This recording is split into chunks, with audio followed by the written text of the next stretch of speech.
When it comes to politics, what happened less than a week ago is one for the books. Good evening, everyone. I'm Claudine Ewing and expect developments often. Incumbent Mayor Byron Brown lost the Democratic primary to India Walton, an activist and community organizer. The only way the mayor could hope for a fifth term is with a successful write-in campaign in November. Mayor Brown says he's getting support to do a write-in, but who is behind it? I spoke with Jim Haney at Investigative Post.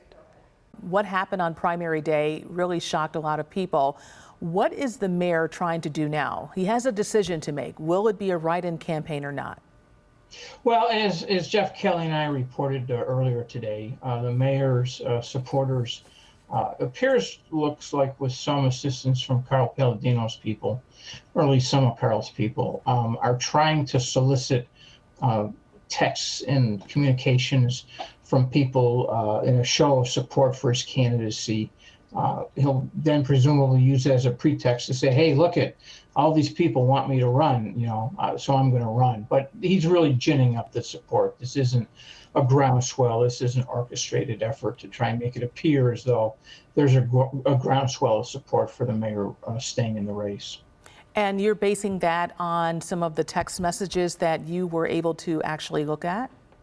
Yeah, and we've spoken with people. I'm not sensing a groundswell of support among rank and file voters.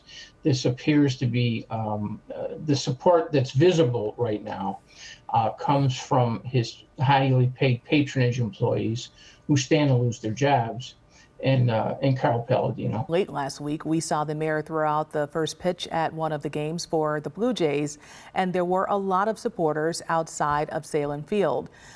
Were they supporters from within City Hall, or was it the average Joe? No, Jeff Kelly reported on Friday. There were, somewhere between 10 and 15 high-ranking Byron Brown officials, most of them making six figures, as well as their relatives. It was not a spontaneous voter-driven display of support. It was basically patronage employees saying, please don't fire my boss because I'll lose my job. There's been nothing that we can see that's authentic about any show of support for the mayor. It's all staged. To read more, go to investigativepost.com, and we will have much more on this tonight at 10 and 11. Mayor Brown also distanced himself today from local business leader and conservative political activist Karl Palladino. Palladino had said he would help fund a write-in campaign for the mayor a few days after India Walton earned her primary night victory. Well, in a statement, the mayor said he did not seek and will not accept Palladino's support.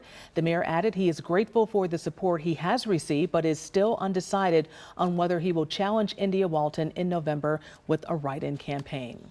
Also today, we heard from Walton's campaign with another statement about Palladino and Mayor Byron Brown, saying Byron Brown was willing to name Karl Palladino amongst his supporters just 2 days ago as he was shamelessly smearing my name. By refusing to concede after the votes were counted on Tuesday in our favor, our current mayor has ignored the will of the voters and opened the door to the dark side of politics when we should be working toward a collaborative and respectful transition of power.